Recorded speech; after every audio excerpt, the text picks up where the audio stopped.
Well, there is no doubt about it. I don't know where you are, but where I am, spring has sprung. Last year we had snow for a few hours, which was kind of unusual for us.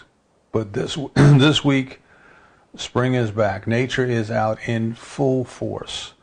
The ornamental trees were just covered with white blooms a week or so ago, and then after the snow, they just opened up their leaves. The pollen is everywhere. This is a great day if you own a car wash, let me tell you. People are going and washing their cars every day to get the green pollen off. Everywhere you look, everything is expressing life perfectly. Perfectly. Now, we don't always appreciate that because some of the things that are expressing in our yard look like weeds. But a weed is the perfect plant for the conditions that exist at that time. I think it was Jefferson or Emerson, I can't remember, one of those two, maybe it was Emerson, said that a weed is a flower whose beauty is as yet undiscovered. Could have been Jefferson, I don't know. When we were up in Charlottesville many years ago, Lori went out to Monticello to see Jefferson's estate, and he had a garden there where he actually grew things that here we consider weeds, and in other parts of the world they considered beautiful flowers. Remember that. The beauty is there. The beauty is there. Life is expressing itself perfectly for the conditions that exist at that time and at that place. Life already knows what to do. And if we are to do anything at all, it is to simply cooperate and create the conditions in our own consciousness, in our own minds, in our own life, the conditions through which life can express itself more fully, more freely, in a more beautiful, kind, and loving way. So this is the time of the year when it is magical. Wendy said it was magical to go out and work in the soil and put your seed in the ground and let nature come and rain and water it. And if it doesn't, then we help it a little bit with the garden hose. But we see the beauty everywhere. We see that life doesn't have to be coerced, cajoled, manipulated. We don't have to go out and yell at it. It simply does what it does. And I think what happens to us sometimes is we forget that includes us.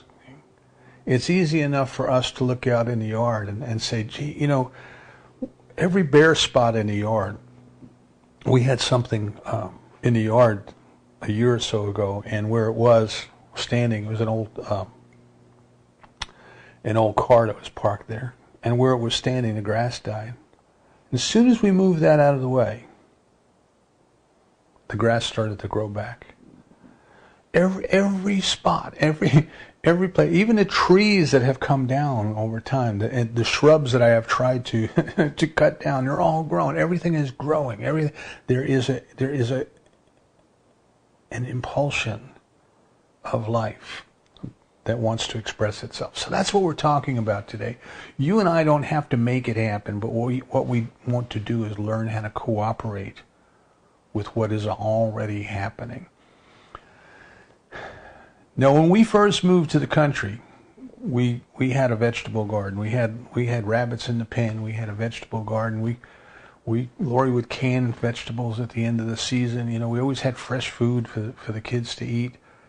It was just a wonderful sense of cooperating with nature, cooperating with life, being a part of that stream.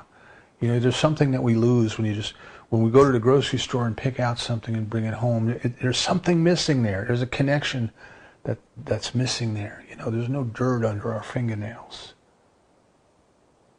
We used to love to do that.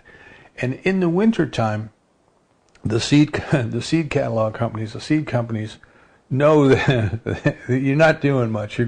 You've put your garden to bed. There's a period of rest. There's a period of silence. You know, you've covered the ground with some kind of a ground cover for the winter, whether it be hay or leaves or something. You know, it's like, it looks like it's lying dormant. But even when it looks like it's lying dormant, I think it was Rumi said something about even when it's lying dormant, the life that's below the soil level is partying.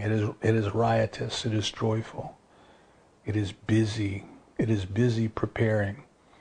So the seed catalogs would come, and we would sit around, you know, and didn't watch much TV in those days, and we would sit around with the seed catalog and kind of go through the catalog, and you know, the children would come, and they were little, you know, and they would sit, and we would look, and of course they had beautiful, colorful pictures of all of the different fruits and vegetables, you know, and the watermelons and the corn and the tomatoes and the cucumbers and the green beans and all of the different things, you know, and it was just kind of like entertainment. We would go through and we would pick out what we wanted to grow in our garden in the coming year.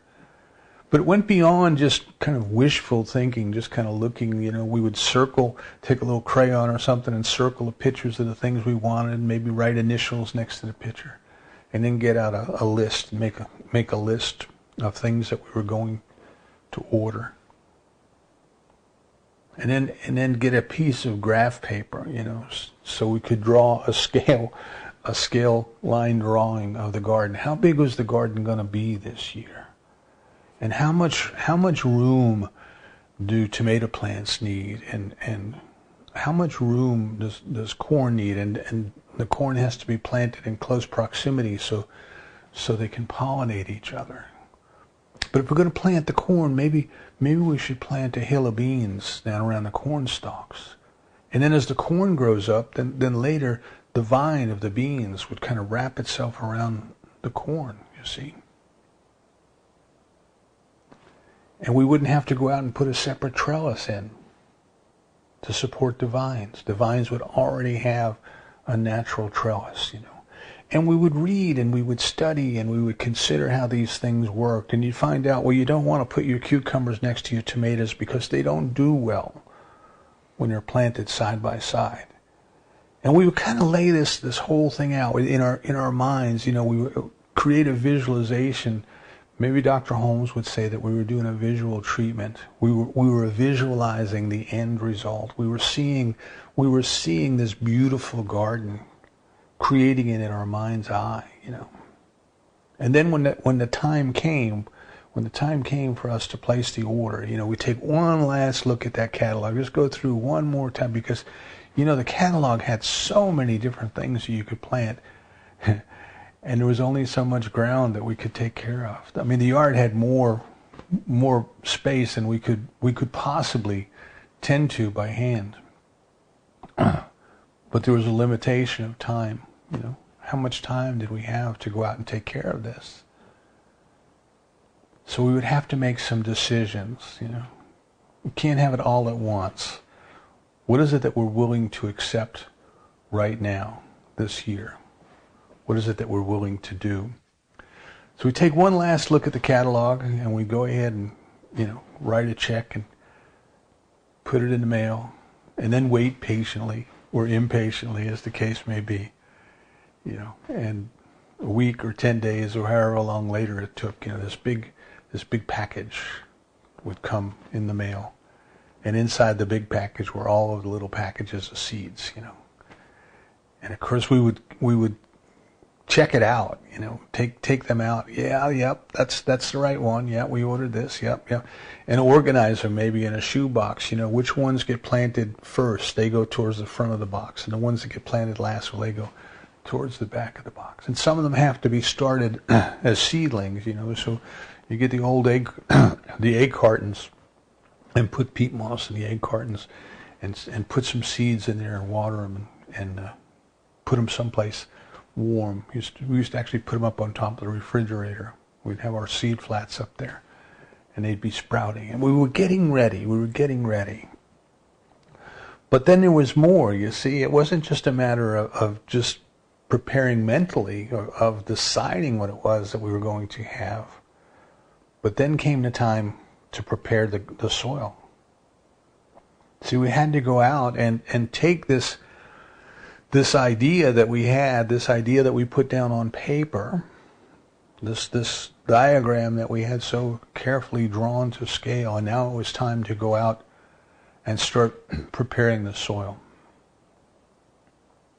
And we did. We would go out and you'd start to clean up the area. If you had placed some sort of a ground cover over the area for the winter, it's time to kind of rake that back. Turn the soil over, perhaps, till it over. Remove any clumps, hard spots, places where the seed couldn't get its roots in because there was something in the way. There was a blockage. And we'd have to go in there and dissolve those things. Rake out any sticks or twigs or things like that had kind of risen to the surface over the winter. And then start preparing the rows, Get the hoe out and the digging forks and get the soil all ready to go. And then once we did that, then we could start planting, and we would plant in the order. There's certain things that you plant early, you plant in February, and then there's certain things you plant towards the end of February, and then in March, and in April, and so on. And the garden was planned out for the whole year, so that you constantly have things coming in. But once we planted them, once we plant them, we would do what we needed to do to cooperate with the way that things grow. We would make sure that they had water. We would make sure that they had sunlight. If we needed to, we would go out and rake any little leaves or foreign things that were growing that would kind of take the nutrients away from the crop that we wanted. But once they got their sprout up, once they got their little heads above the ground, so to speak, see, then it was time to bring some mulch back. And we would put mulch back around them. And the mulch would serve to keep the ground moist, to keep the moisture from evaporating from the ground. And it would also serve to choke out any weeds that might try to come up, that would try to compete with the vegetables that we were growing. So it wasn't just something that you did now and then, This became a part of your life. This became going out and tending to the garden and taking the weeds out and putting the weeds in the compost pile, putting more mulch on things, inspecting the leaves to make sure that there was no parasites or mold or anything like that, And there was a oneness, there was a unity, there was a belonging to nature feeling that comes or came from this working with the soil and growing things. Now, as long as human beings have been aware of this thing that we call consciousness, of this thing that we call mind, of this thing that we call our soul, this metaphor of the garden as a place that represents the growth of our soul has been used. It's to me, it's no accident that the book of Genesis starts in the Garden of Eden. Right? Life starts in the garden. But our spiritual life starts in the garden of our mind. It is done unto us according to our belief. As you think and believe in your heart, so are you. So this whole metaphor of planning, preparing, lovingly taking care of, the soil in our garden, and knowing that if we do that, our word shall not return unto us void. We will get back. Pressed down, shaken together, running over, multiplied many times. We will get back this beautiful, beautiful crop of vegetables. The very nourishment that our physical bodies need comes to us from the dirt, if we only cooperate with it. So now we come to this concept then of what you and I are doing is we are cultivating consciousness. What we are doing as spiritual beings is we are cultivating our consciousness. And we need to tend to that business as earnestly as we would tend to our garden if we wish to have a good garden. You know, if you're driving down the road and you look, of course we're out in the country, so if you're driving down the road and you see the houses in the country and you look and there's a little garden plot next to them, you can tell the ones that have been taken care of, you know. They're neat, they're orderly, they're kind of square, the rows are straight, there's no weeds growing up.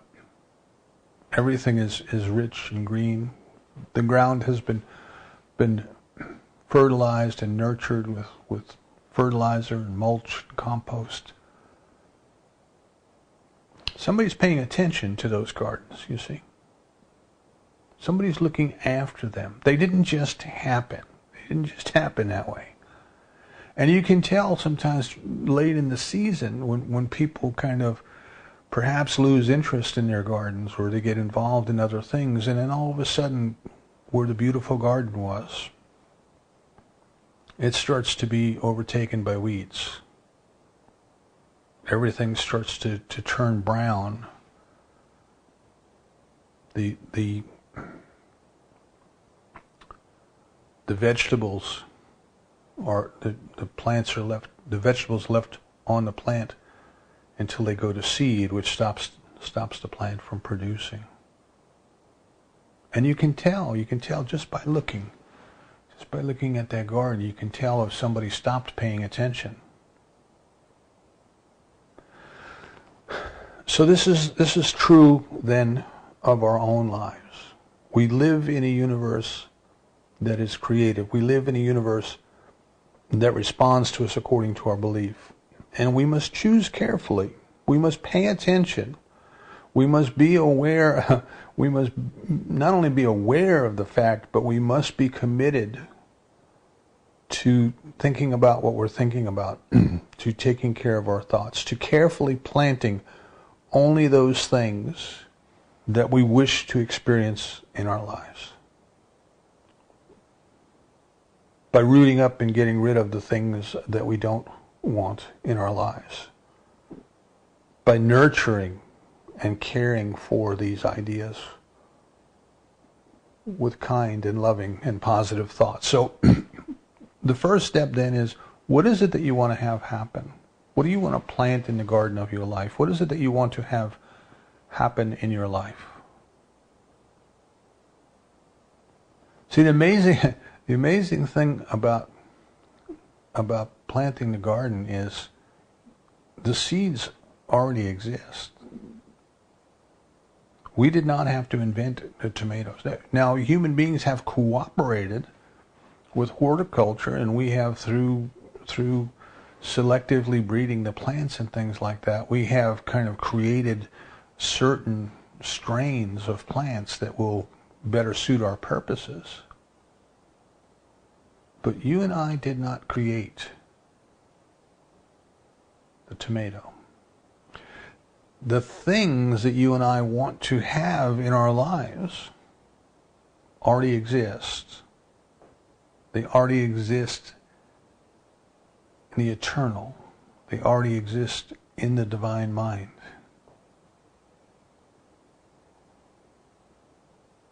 Do you wish more love? Do you wish to go sow more love in the garden of your mind? See, love already exists. Love already is. Do you wish more peace? See, peace already is.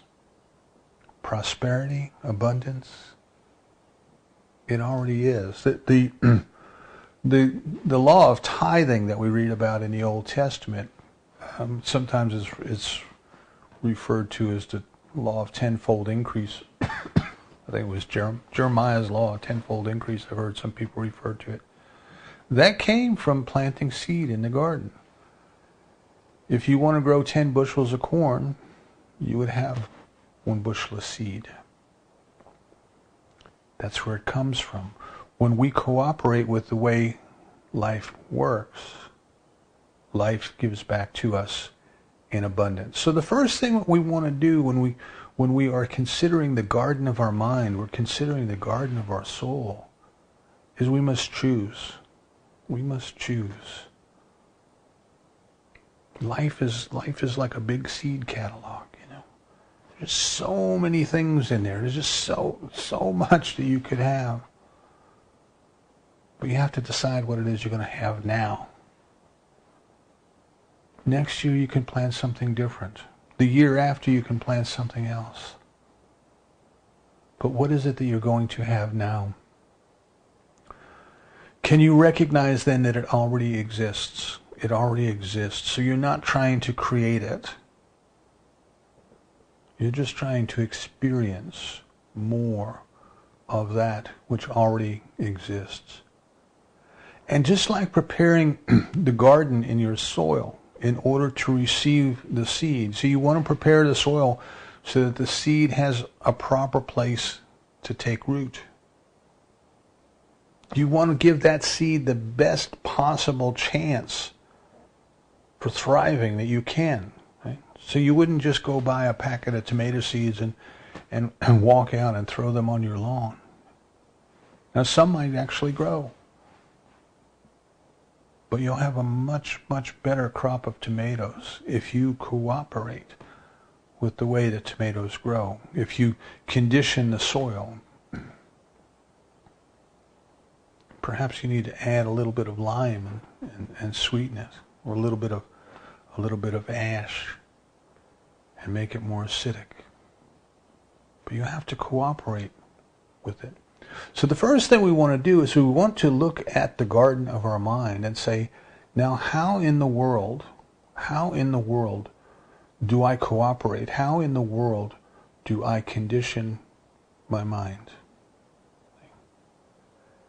And the first thing that we have to think of is that there are no hostilities. I'm grabbing a book by Frederick Bales that I've been reading from. We have to recognize that we must let go of any sense of anger, any sense of resentment, any sense of fear, any sense of jealousy. See, these are the rocks. These are the hard places in the soil of our mind. These are the things that will prevent the seeds of love from taking proper hold. So we have to be willing to do some self-reflection. What is it within me that is resisting the love of God? What is it within me that believes in duality? See, all of our fear, all of our resentment, all of our anger, our frustration, all of those things come from a belief in duality. There is God over there, which is good, and then there's all this mess over here. And this mess over here needs me to be mad at it. And it doesn't. See, it doesn't. That's the ego talking. Dr. Bale says something very beautiful in here. He says, if you saw someone and they had some kind of a difficulty, some kind of a physical difficulty, you would not be angry with them.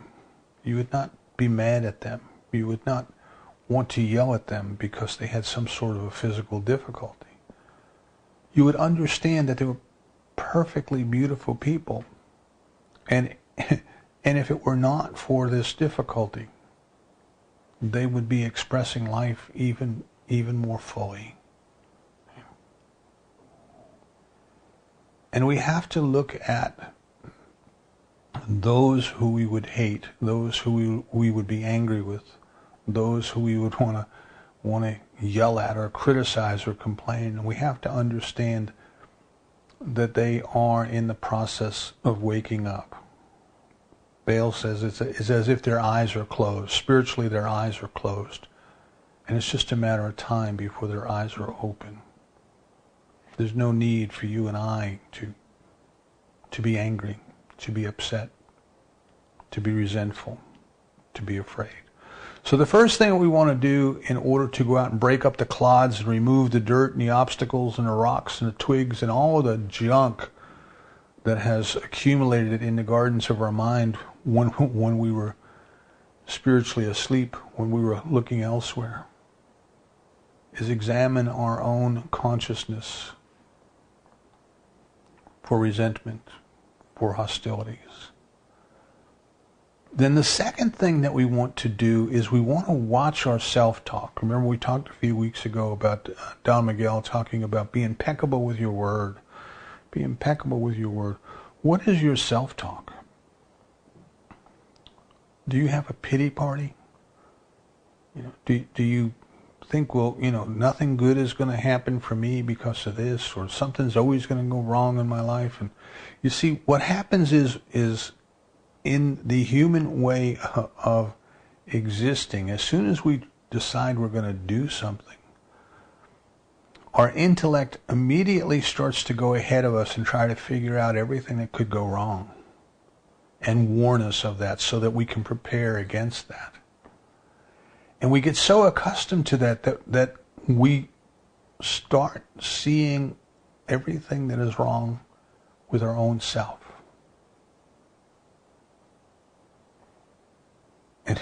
And what we talk about, we get. So we want to watch our self-talk. Are we saying, I can't do this? Are we saying, perhaps I'm not good enough, or I'm not smart enough, or I'm not pretty enough, or whatever our limitations might be? Where are your limitations? Where are you limiting yourself? God is unlimited. Life is unlimited. The universe is unlimited. Where are you limiting yourself? So you want to start to just move out of the restrictions. And you want to start to identify with the love, with the power, with the wisdom, with the intelligence that is already there. Bales gives us a couple of practical examples on how we might be able to do this. He said the first method is dissolution. See, you can't go in and find a negative idea and rip it up by its roots and tear it out. That ain't going to happen. And as much as we try to do that, that is just not going to happen. What we have to do is replace it with something else. You cannot remove the dark from a room. You can't go into a room and put your hands on the dark and take it and throw it outside. You have to turn on the light.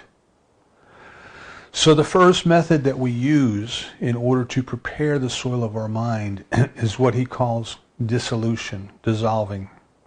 And what we do is we turn our attention to God. We turn our attention to life. We turn our attention to truth. We turn our attention to beauty, and we sit. And he says you can even visualize this. You can even just kind of sit and visualize that you're in the center of the room and you're sitting there.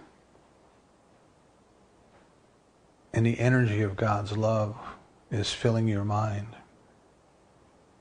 And the peace of God's love is filling your body.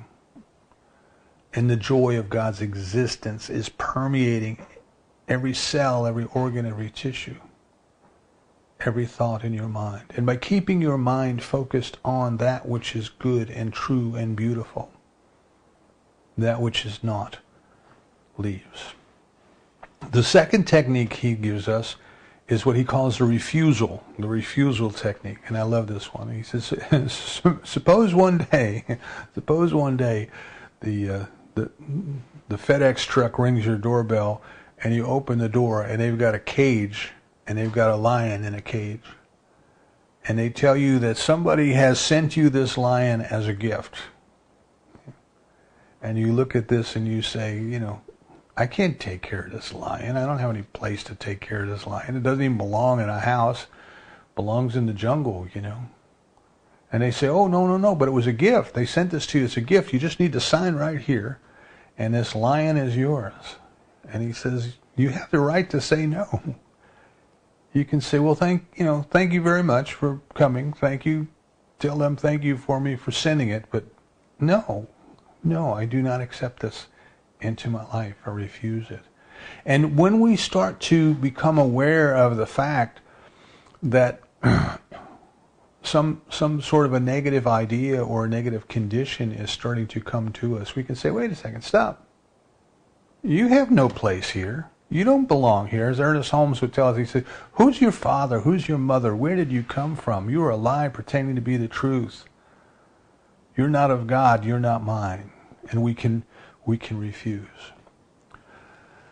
So once we have started to prepare the soil, right? So I'm going to flip back just for a moment to Emma Curtis Hopkins and her steps of growth. The first step is we have to say there's a good for us in the universe and we ought to have it. What is it that you choose to have happen in your life right now? These are the seeds that you're going to plant. And then we deny everything that is unlike them. Right? We say that's a lie pretending to be the truth. There's no such thing as that. There's only God, and God is good. Okay? So we kind of dissolve the blocks and the obstacles in our soil. And then we start to plant our seed. And we start to say, God's goodness is here. God's joy is here. God's peace is here. These are the seeds that we are planting in the ground. Now, what we have to do then at this point is we have to recognize that you and I aren't making anything happen. You and I are not putting the power into the soil, right? We don't have to go out to the garden and stand there and preach to the garden and tell the garden, now this is what you're going to do. Say, I put a row of corn in over here, and you are going to give me corn, and the corn is going to be 6 feet high, and there's going to be 2 ears on every stalk, and you over here, you, yes, you, I'm talking to you, the watermelon. Now this, I don't want you just kind of spreading out all over the place. I want the vines in it. You see how ridiculous that seems? There's something there that already knows what to do. There's something there that already has an impulsion to life. Life is pushing itself out through every crevice, every nook, every cranny. The vents, the volcanic vents at the bottom of the ocean. And now, perhaps now they're finding traces of methane on Mars, which may have come from organic life. Life is expressing itself every way that it can. Life wants to express itself more fully as you. So you want to first identify this sense that what is going on here is normal, it is natural, it is beautiful, it is wonderful. And I don't have to make it happen, but I have to cooperate with it. I have to cooperate with it. That's all. Are you willing to cooperate with life? Are you willing to plant the seeds at the right time, in the right location, at the right depth? Are you willing to water them and feed them with your kind and loving and positive thoughts? And while you are doing this, you see, while you are doing this, you are developing a deeper sense of unity, a deeper sense of belonging. Dr. Bales, in his book, I think it's his book, Your Mind Can Heal You, Dr. Bales relates the example of a man who came to his office for counseling, and he was very stressed out. He was a successful business person, but he was a nervous wreck. And Bales said to him, is there a time, or is there a place, is there something that you do when you feel peace? And the man said, yes. He says, at sunset. They lived in California, so the sun there sets over the ocean. He says, at night, in the evening, I can look out my window and I can watch the sun go down behind the ocean. And there's just something about that is so majestic, it is so peaceful, it is so beautiful.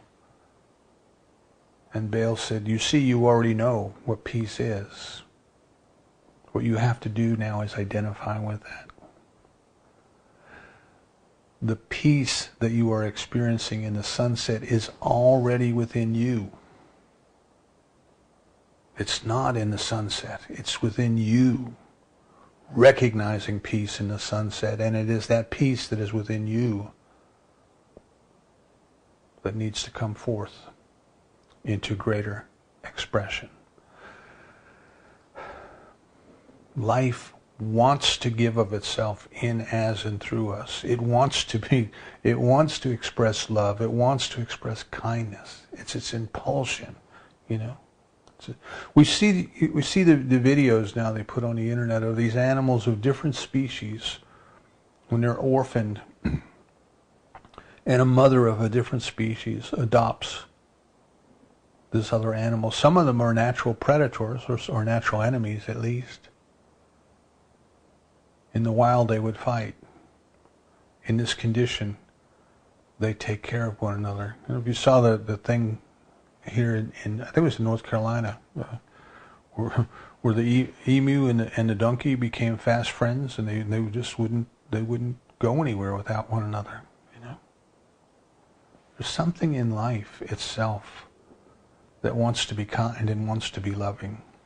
So what we want to do is we want to care for our garden. We want to be aware of what we have planted. We want to be keeping weeds out. So whenever negative thoughts start to come in, whenever we go to the water cooler and people are talking about ain't it awful, whenever we turn on the news and they tell us how terrible the world is and all these kind of things, we want to stop right there and say, well, that is the experience. That is the experience that perhaps they choose to have, but I don't choose to have that. That doesn't grow in my garden. I refuse that, see? I refuse to accept that. Take that lion back to the jungle. I don't want it in my garden. Here we grow love. Here we grow peace. Here we grow joy. Here we grow kindness. And as we start to recognize that, just as being one with nature and being in the garden and watching the mystical expression of life as this tiny little seed becomes a sprout, becomes a plant, becomes a fruit, becomes a vegetable, we recognize that there's something there. There's something there that is one at each and every step of that process. There's something there that knew exactly what to do, when to do it, and how to do it. And we are part of that. We must identify with that. That oneness is already within us. So the question then becomes, are you willing to cooperate with the way that life works? And as Louise Hay tells us, if you're not yet willing, are you willing to become willing? Are you willing to become willing? Are you willing to choose with care? Are you willing to put as much time and attention into planning your life as you would put into planning a good garden? Are you willing to choose carefully the qualities of life that you wish to express? Are you willing to recognize that they already exist or you wouldn't even be aware of them? Are you willing to recognize then that whatever seeming obstacles that you may have, whatever hard places in consciousness, whatever happened in the past, whatever you've believed in the past, that all of that can change in an instant. In an instant. As soon as you throw the light switch, the darkness in the room is gone. Are you willing to turn your attention to God?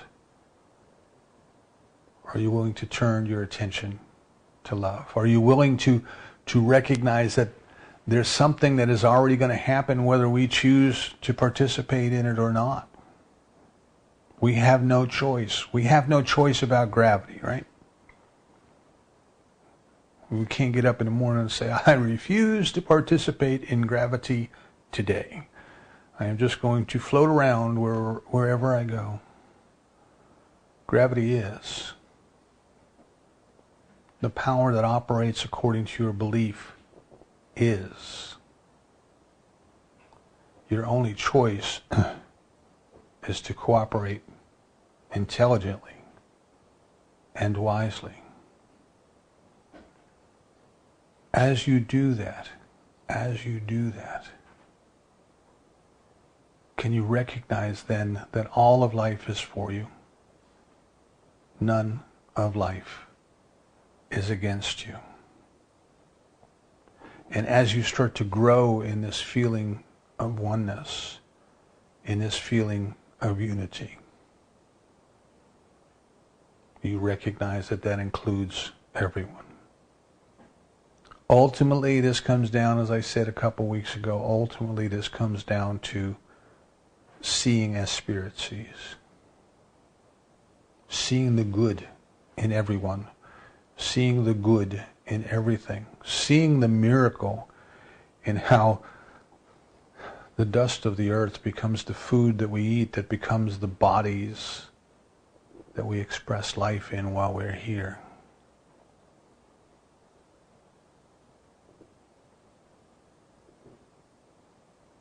Let's crowd out the weeds by keeping our consciousness filled with love, filled with joy, filled with gratitude, filled with awe, filled with wonder. Life has created each and every one of us out of itself.